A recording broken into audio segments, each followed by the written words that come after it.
ನಮಸ್ಕಾರ. ಮಂಗಳೂರು ಮಿರರ್ ಸುದ್ದಿ ಸಂಚಯಕ್ಕೆ ಸ್ವಾಗತ. ನಾನು ಕೀರ್ತಿಪುರ.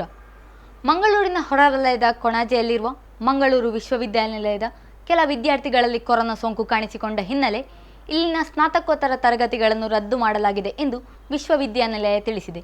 ಅಲ್ಲದೆ ವಿಶ್ವವಿದ್ಯಾನಿಲಯವನ್ನು ಕಂಟೈನ್ಮೆಂಟ್ ಝೋನ್ ಮಾಡಲಾಗಿದೆ. ಈ ಕುರಿತಂತೆ ಮಾಹಿತಿ ನೀಡಿದ ಮಂಗಳೂರು ವಿಶ್ವವಿದ್ಯಾನಿಲಯದ ಕುಲಪತಿ ಪ್ರೊಫೆಸರ್ ಸುಬ್ರಹ್ಮಣ್ಯ ಯಡಪಡಿತ್ತಾಯ ಅವರು, ವಿದ್ಯಾರ್ಥಿಗಳಲ್ಲಿ ಕೊರೋನಾ ಸೋಂಕು ಕಾಣಿಸಿಕೊಂಡ ಹಿನ್ನೆಲೆಯಲ್ಲಿ 1 ವಾರಗಳ ಕಾಲ ತರಗತಿಗಳನ್ನು ರದ್ದು ಮಾಡಲಾಗಿದೆ. ಮಾರ್ಚ್ 25ರಿಂದ ಮಾರ್ಚ್ 29ರವರೆಗೆ ವಿಶ್ವವಿದ್ಯಾನಿಲಯದ ಎಲ್ಲ ಸ್ನಾತಕೋತ್ತರ ತರಗತಿಗಳನ್ನು ರದ್ದು ಮಾಡಲಾಗಿದೆ.